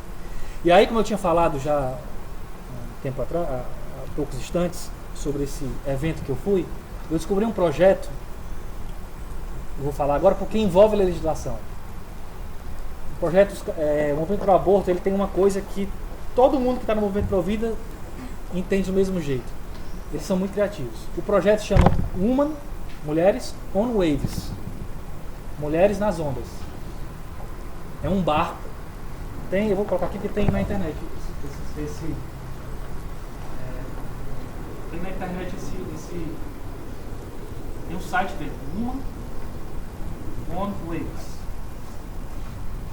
O que elas fazem? Elas têm um barco, que no barco tem um container que é uma clínica de aborto. Então elas quando elas querem promover o aborto, elas saem um barco do local que elas tiverem, elas ficam em mar, onde a legislação do país não é coberta, a tantas milhas, quem estuda direito sabe disso, né? A tantas milhas do mar, a legislação do país não vale para nada, não existe lei naquele, só uma lei internacional, né? E aí elas ficam nesse barco parada com um container, com ar-condicionado e tudo. E aí elas têm um barco menor de outras ONGs que pegam as mulheres, levam e elas abortam. Quando elas não conseguem, elas têm drones que elas colocam Citotec, sobrevoam as regiões, por exemplo, Alto Amazonas ali, e jogam no território. Eu descobri isso lá. E a menina estava lá e falou: vem uma fulana da Uma no Waves. Eu não sabia, eu cheguei lá, aí quando cheguei em casa, eu fui no hotel, eu pesquisei. Eles fazem isso. E eu descobri outra coisa bem nossa, bem atual, porque isso aqui acontece muito na Europa, mas acontece no Brasil também. O governo uruguaio, lá no Uruguai, o aborto é permitido. Então, Mujica, né? Então, tem uma ONG aqui no Brasil transportando mulher para lá para abortar. Elas vão, abortam e voltam. Com patrocínio de fundação, obviamente. Então, o movimento no Brasil para aborto está estruturado. E aí, para finalizar, 1h25, a gente só falou coisa ruim, assim, eu particularmente, só falei coisa ruim. Mas tem coisa boa. A gente tem um movimento chamado Movimento Pro Vida, para lutar contra tudo isso. Eu faço parte do Movimento Pro Vida, sou hoje, existe um movimento nacional chamado Juntos pela Vida, que congloba todas as principais associações e entidades pro vida do Brasil. Eu sou o diretor executivo, faço parte da comissão executiva desse movimento. Existe um presidente, uma diretoria, eu sou um dos diretores. E ela reúne essas associações, e aí essas associações e entidades, Casa Luz, aqui, o Movida está representado lá. A gente tem um trabalho no Congresso Nacional, junto aos parlamentares pró-vida, que são muito poucos, conta nos dedos da mão, por isso que a gente tem dificuldade. Essas associações do Movimento Pro-Vida são as que produzem as marchas pela vida no Brasil e também nos Estados Unidos. Lá a Marcha pela Vida nos Estados Unidos é dia 22 de janeiro. A última reuniu mais de 1 milhão de pessoas. E a gente tem esse trabalho de aprovação das PECs, que é as propostas de emenda à Constituição, para incluir a vida desde a concepção na Constituição, a aprovação do Estatuto Nascituro.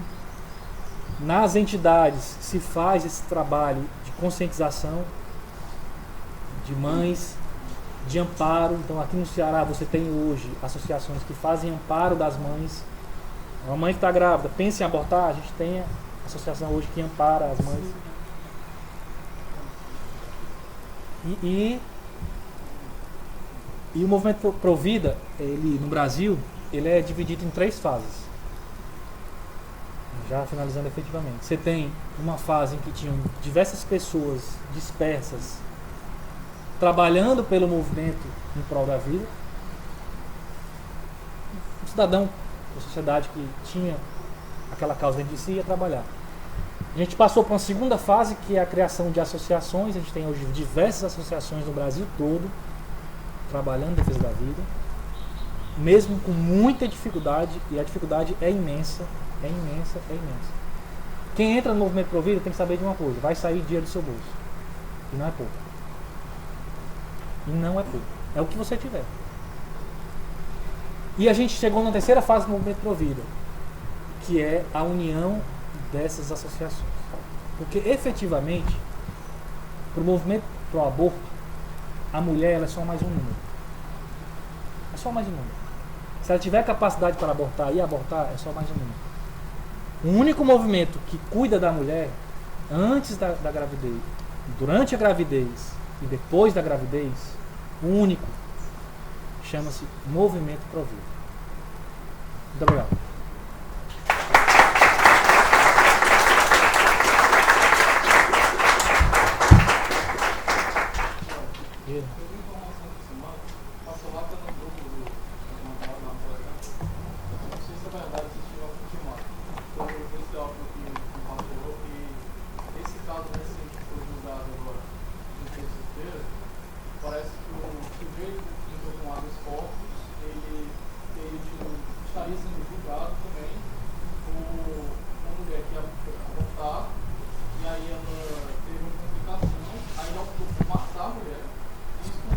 Esquartejou e queimou.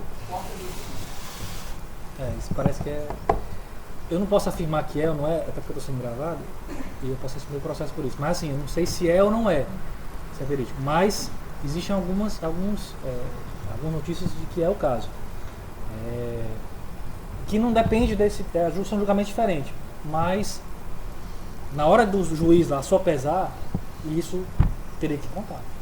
Uma clínica que já abortou e por um procedimento complicado. A decisão por si só foi muito complicada, né? Porque vai contra. A última pesquisa do Ibope, de 2014, mostra que 74% da população brasileira é contra o aborto. Em 2005 era 94%. Segundo o Ibope. E de 2005 a 2014 eles deixaram de publicar. Porque todas as pesquisas davam que a maioria da população brasileira é contra o aborto. Então o cara está decidindo, ele de nenhuma forma está percebendo o que a nação anseia. Que não é uma legalização. E a discussão não é religiosa, meu amigo. A discussão é científica. O cara dizer que um bebê 3 meses devia ter trazido para vocês verem. Bebê de 11 semanas não sente dor. A ciência já comprovou o contrário. Está tudo formado. Uma criança de 11 semanas, ela está completamente formada. Até unha ela tem. Cara, ela é uma criança, ela é um ser humano formado. Dali até 9 meses só faz crescer. Tudo funciona. Ela sente gosto, cheiro, intestino funciona, estômago, ela bebe líquido. Ingere, pelo estômago, obviamente, né? Líquido, água. Todo o córtex cerebral formado. Tudo, é um ser humano formado. Entendeu? Você dizer que uma criança que não sente dor, existem vídeos, quem tiver um pouco mais de estômago pode assistir na internet, quando a criança está sendo abortada nessa idade, como a corda vocal não está formada, mas não tem a capacidade de falar, e ela está no meio de um líquido, ela fica abrindo a boca e fechando. Então quando o médico corta uma perna, ela abre a boca e fecha. Corta a outra, ele abre a boca e fecha. Dor, pô. Desculpa a palavra aí. É dor. Aí vem um cara desse, diz que não sente, cara. Tá entendendo? Vai contra a racionalidade humana. E ele fica se fundamentando em base religiosa. Eu não falei em nenhum momento aqui em Deus. Nenhum momento. E poderia falar, meu amigo. Poderia falar sobre Maria, nossa mãe amada. Poderia falar sobre Deus. Mas não precisa, é científico. Pode fazer uma palestra de 2 horas só sobre a ciência. Tem livros e livros e livros e livros. Entendeu? Então, cara, é irracional, é desproporcional. Deve ter alguma força, eu acredito, tem alguma força. Tem um negócio com o Movimento Pro Vida, já finalizou, que o pessoal chama de batismo. Todo mundo que entra no Movimento Pro Vida recebe um batismo. A gente acredita nisso, né? Quem acredita que o rapazinho lá em cima, do mal, ele vai onde onde é a sua maior fraqueza. E digo pra vocês, ele foi na minha. Eu tô penando até hoje, meu aniversário. Penando. Cara, já pensei em desistir. De sair do Movimento Pro Vida. Pensei. Ele vai onde você tem sua maior fraqueza. Eu sei qual é a minha, cada um sabe qual é a sua. E ele foi em cima, cara, me destrói profundamente. Digo pra vocês, me destrói profundamente. Mas eu não saio. Só sai se ele me levar. Para esse aí eu não saio não, abro não. Diga pra ele, pode vir, cara. Eu seguro. Pode vir. Todo mundo que tem problema pra vida, você recebe uma lapada dessa. Eu não sou o primeiro. Cara, falou de Oferes, uma das motivações dele é essa questão da superpopulação. Né? Eu queria saber se o que levou eles, assim, o que levou e continua levando eles, ainda é esse mito da superpopulação ou ainda existem outras perspectivas paralelas aí? Foi ótimo. A tua pergunta foi ótima, Matheus. Eu ia até falar sobre ela. Eu creio que no começo, ele, como eu falei, ele recebeu isso de um pesquisador americano chamado Warren Thompson. Eu até escrevi ali. Cara, eu tenho minhas dúvidas se hoje a motivação ela é essa. Não é. A gente continua estudando, mas eu não acredito mais nessa motivação da sua população também. Eu acho que você também não acredita, né? Eu também não acredito. Então, assim, lá atrás eu acredito que tenha sido. Mas aí as motivações internamente vão se modificando O cara, a fundação já está envolvida, toda amarrada, tem dificuldade de sair e continua. Mas hoje, particularmente, eu acredito que eu tenho que falar sobre isso porque historicamente aconteceu assim. Eles acreditaram, compraram a ideia efetivamente. Rockefeller, inclusive, fala: olha, eu comprei a ideia da população. Inclusive, o Rockefeller, primeiro, ele ia até o Congresso americano dizer para os senadores: olha, senadores, se os senhores não atentaram para isso, a segurança nacional americana está em perigo. O Rockefeller primeiro ia, pessoalmente. É tanto que o terceiro, ele já mudou um pouco. Ele já não acreditava tanto. Ele já ia mais na linha da John Germain, Kingsley Davis. Eu hoje, praticamente, não acredito mais. Se perguntar: pai, qual é a fundamentação desses caras? Eu não sei. Mas não acredito que é mais controle populacional. Diz.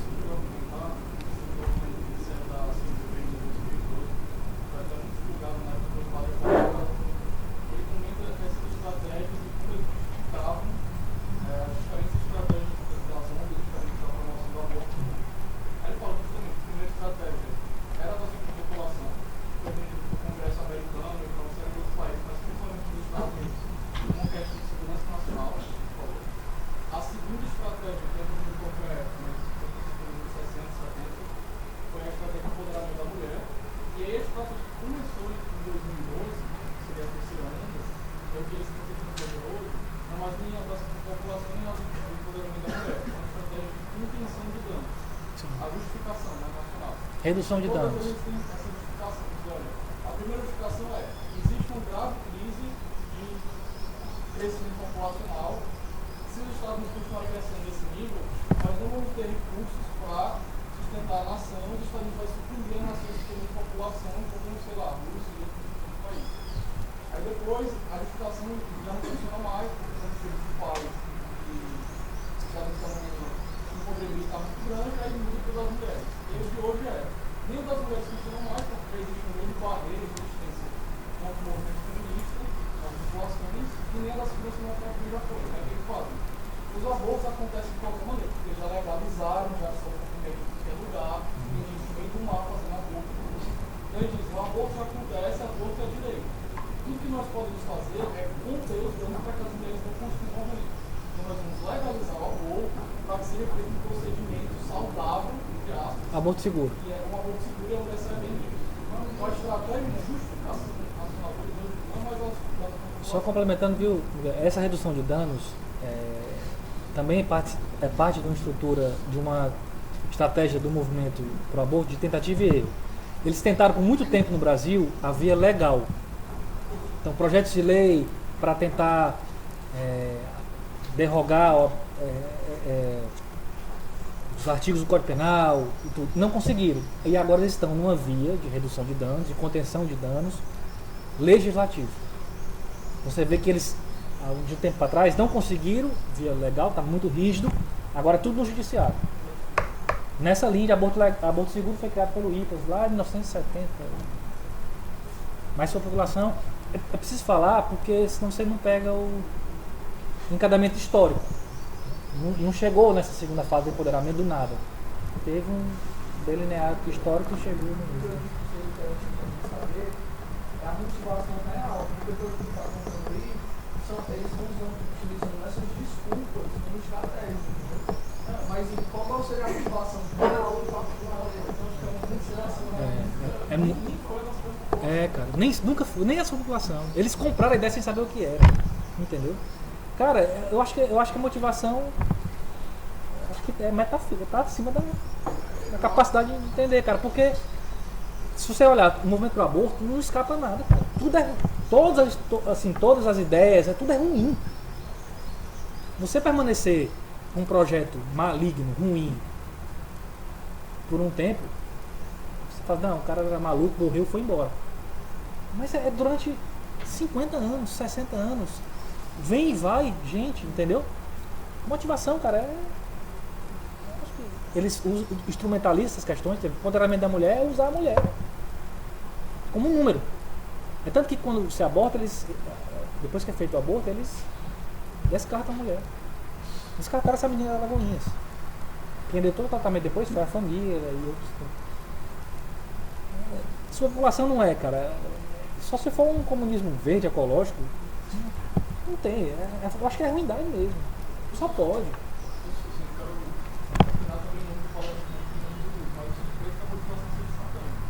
Eu falei metafísica.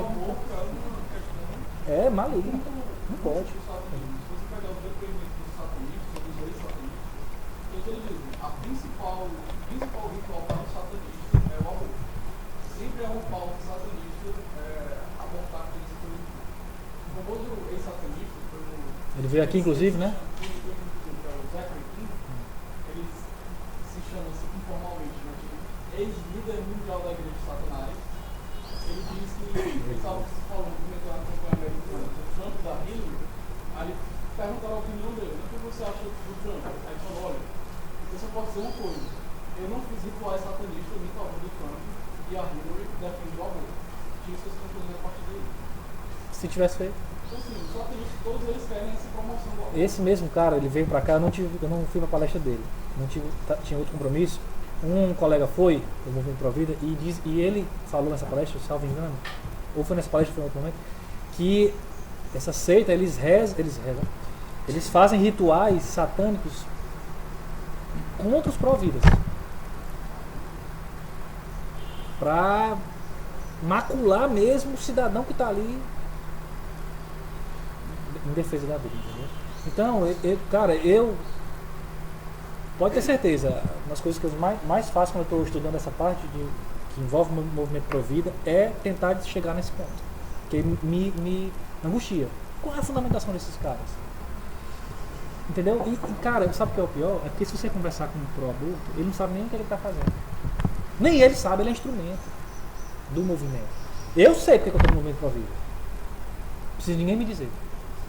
Eles não sabem. Porque ele fala, olha, porque tem a superpopulação. Aí o Matheus fala, meu irmão, isso acabou. Ele, não, olha, mas veja, porque tem empoderamento. Aí o Miguel, rapaz, isso aí não funciona mais. O cara, não, é porque é da redução de danos. Que danos se o bebê é assassinado com dor? Não, é porque agora é o comunismo verde. Vai pulando. Ele nem sabe, entendeu? Então, é até difícil de descobrir porque o próprio cara não sabe. É complicado. Não tem disso. Poderia falar a respeito daquilo que eu te falei, sobre os abortos clandestinos, que eles usam esse discurso, porque as mulheres pobres e negras morrem. Certo. Pois é, isso aí é também uma forma de instrumentalizar as mulheres. Todas as últimas pesquisas que eu li sobre aborto no Brasil, inclusive saiu uma aí recente, eu li, ela é bem extensa, do Conselho Federal de Psicologia, 2016. Ela lançou uma pesquisa, está na internet, em PDF. Os institutos que eles utilizam para embasar em números essas pesquisas, tem um instituto chamado Alan Guttmacher. Alan Guttmacher, acho que é assim, é alemão. Ele é um instituto que ele é conhecido em todo o mundo, ele superdimensiona os números. Tem um médico americano, Bernard Nathanson, tem um livro dele chamado Hand of God, na mão de Deus, mãos de Deus, e ele foi o maior abortista americano. Ele foi o médico que mais abortou, 60 mil, 600 mil, rapaz, a infinidade de abortos, ele se converteu. E ele dizia, olha, eu ia para palestras e a mulher perguntava, quantos abortos o senhor fez? E aí, se tivesse feito 20 mil, ele dizia 100 mil. Então, quando o movimento pro aborto diz que milhares de mulheres morrem no Brasil, e voltando um parênteses, ele mesmo falou assim, olha, todos os dados que vocês ouvirem de aborto, de números de aborto, você reduza para 10%. Esse é o dado real. Por esse relatório do Conselho Federal de Psicologia, em 2013 foram realizados 843 mil abortos no Brasil. Quase 1 milhão de abortos, certo? Reduz para 10%. Esse é o número real. Abortos induzidos e espontâneos. Causa de morte feminina, o aborto é a 7ª causa. E entre o aborto, é a 7ª, será? E entre o aborto, tem um aborto induzido, o aborto espontâneo, o aborto mesmo. Tem um aborto espontâneo, o aborto induzido, ele não é dos primeiros. Então, quando ela diz que vai proteger a criança, a mulher pobre, negra, tem duas questões que você tem que levantar. Primeiro, a quantidade de gente de mães negras e mulheres que estão morrendo. Primeiro ponto, toda vida ela tem seu valor. Então, a mãe e a criança, a mãe, independente da cor, do sexo, da raça, ela tem que ser protegida. E só o movimento para aborto faz isso. Para a vida faz isso, para o aborto não faz. Segundo, o número está superdimensionado. E terceiro, se você legalizar o aborto, o número de abortos vai aumentar. Foi assim nos Estados Unidos, será assim em todos os países. Então, como é que está protegendo a mulher? Se a quantidade de mulheres que vão abortar será maior e a quantidade de mazelas e doenças que a mulher tem depois que ela aborta é imensa. Psicológica, então não está protegendo a mulher. Pelo contrário, ela está desprotegendo. Esse tipo de argumento, para você refutar, é simples. Meu amigo, em vez de você querer que ela legalize o aborto, faça um tipo de educação na mulher, lá na base, e no homem, para que os dois se preservem. Tanto a mulher como o homem. Para que você tenha, diminua a quantidade de gravidezes que são não planejadas. Não chama nem desejada, porque toda gravidez ela é desejada. Um bebê não pode ser desejado. Uma gravidez não planejada, não estava no seu plano. É educação. E não é essa educação sexual. O que eles fazem? Eles fazem educação sexual. Que é a educação sexual, o que ela faz? E eu participei muito ativamente aqui na Assembleia da votação do plano estadual de educação, que a gente conseguiu tirar a ideologia de gênero. O que eles fazem é o contrário. Por que eles querem a legalização do aborto? Para que eles fazem uma educação sexual precoce. Daquela educação sexual precoce, a menina vai experimentar algumas coisas. Ela experimenta o sexo. E do sexo pode vir a gravidez. Da gravidez, se o aborto é legalizado, ela fala aborto. O aborto é uma consequência. Então como é que a gente vai proteger? O quarto ponto, nos Estados Unidos, esse negócio de legalizar vai diminuir a morte, ele é, nesse quarto aspecto, ele também é refutado. É o seguinte, nos Estados Unidos, com aborto legalizado, existem diversas clínicas de aborto clandestino. Porque todo aborto que é feito nos Estados Unidos, ele tem que ser registrado. E tem mulher que não quer. E a mulher vai, seja pobre ou seja rica. Ela não quer ter o nomezinho dela lá porque ela fez um aborto, cometeu um aborto. Então existem clínicas nos Estados Unidos clandestinas. E as mulheres vão, e se as clínicas não foram tão boas, vão morrer. Então a solução não é legalizar. Está legalizado lá, não morre gente. Não morre mulher nos Estados Unidos durante a prática do aborto. A solução é a educação efetivamente de base para que as pessoas, seres humanos, se protejam. Se retardem essas questões sexuais que vão vir no momento certo. Estão fazendo ao contrário. Entendeu? E também dá uma certa incoerência aí, porque esses abortos aí que vão ser legalizados, o SUS. Se quem está grávida, que está querendo parir, não consegue parir, porque não tem vaga para parir normalmente, imagina. E essa gravidez pode causar alguma complicação natural. Aí você imagina o aborto e o risco, os cuidados, SAMUS, quem é que vai tomar conta disso? Pronto. E aí eu vi até um negócio no Twitter, não sei se foi lá no grupo também, mas no Twitter, que o cara falou assim, vai ser excelente, porque aí vão marcar procedimento de aborto para daqui a 9 meses. Vai estar com 2 anos já. No SUS, não tem vaga, 9 meses, tá certo. Um monte de caso igual a Loi, que o processo dela foi julgado tanto tempo depois que ela já tinha tido menino. Não podia abortar. Então, cara, esse dado que você colocou, ele fundamenta um outro. Hoje, no Brasil, você deve ter em torno aí de 100 mil, 80 mil abortos. Aí eles falam, olha, se legalizar, a quantidade de abortos vai diminuir. Para eles, vai sair de 800 mil para 200 mil. Mas não saiu de 800 mil. Saiu de 80 para 200. Foi assim nos Estados Unidos, dito pelo maior abortista dos Estados Unidos. Que aumentou lá. Só na continuidade que você estava falando de os brasileiros são favoráveis ao aborto, Diminuiu. Em 2005, pesquisa do Ibope, tem diversas pesquisas. Eu estou colocando o Ibope, que é a mais conhecida. Em 2005 era 94% a favor da vida, contra o aborto. Em 2014, a última pesquisa do Ibope está em 74%. Fruto de um trabalho de desestruturação da família, cara. Não tenha dúvida. Hoje, no movimento pró-vida no Brasil, a gente não luta mais só contra o aborto. Não tem como alguma entidade do movimento Provida lutar a favor da vida só lutando contra o aborto? Tem que lutar contra gênero. Ó, como? Tá no bolo. Gênero é um guarda-chuva. Não tem. Se você, eu estava conversando com um grande empresário aqui do Ceará, Provida total, e eu falei para ele, cidadão, como você não investir seu dinheiro para lutar contra o gênero, a gente vai ficar enfraquecido aqui. Ele comprou a ideia, está fora do país, mas ele comprou a ideia e ele é um cara que ajuda demais o movimento Provida no Brasil. Você nem mais, se tivesse noção, você ia querer conhecer para apertar a mão dele. E ele comprou a ideia. E a luta é essa, é aborto e gênero. Aborto e gênero. Não tem como se porque eles não estão mais indo muito na linha do aborto, porque o aborto confronta muito, o gênero não, cara, é muito sutil, você não sente, entendeu? O negócio é muito... Quando você viu dentro das universidades, a própria versão feminista, né? Você acha que esses números podem crescer ou podem diminuir? A aversão, A versão, cara, eu acho que, rapaz, é muito complicado, porque a universidade hoje é uma produção de feminista, né? De militante, né, cara? É complicado. Então, por exemplo, até para você produzir hoje nessa linha, é difícil. Eu, no meu mestrado, eu tive um professor que quase me reprovou. Quase me reprovou no mestrado. Eu já estou pensando como vai ser doutorado. Vai ser guerra. Na universidade. O cara não quer, entendeu? Eu disse, não, isso aqui não. Cara, eu acredito que vai ter que ter uma graça divina pra gente ter mais força nessa luta.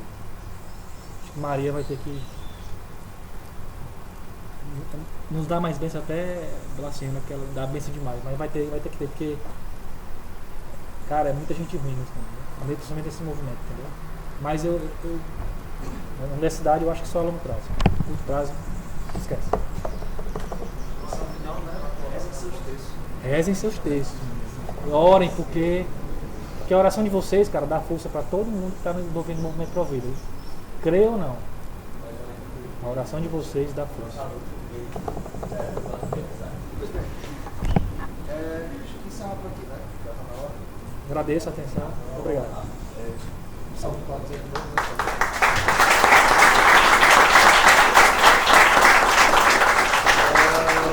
Semana que vem, Miguel, a palestra do Lucas é dia 17. Vai ser muito bem junto. Semana que vem. Só que a gente vai provavelmente começar uma hora mais cedo, porque o campus da Unifor, durante as férias, ele vai estar fechando 4 horas. Mas ao longo da semana a gente vai avisar. De qualquer forma, a gente se vê semana que vem. Muito obrigado pela presença de vocês. Amanhã, dia 4, vai ter uma manifestação em todo o Brasil, né? Política. A gente do Movimento Provida vai fazer uma manifestação pró-vida, sem nenhum caráter político. Lógico que toda manifestação é caráter político, mas assim, a gente vai se vestir de branco e vai para a Praça Portugal às 15h30 se encontrar em frente àquela loja de Estrela. Então vão vários movimentos pró-vida aqui do Ceará e outras comunidades católicas vão estar lá. Quem quiser ir, até para conhecer mais um pouco do movimento pró-vida, conhecer as associações, as entidades, a gente vai estar lá 15h30. Tá, muito obrigado.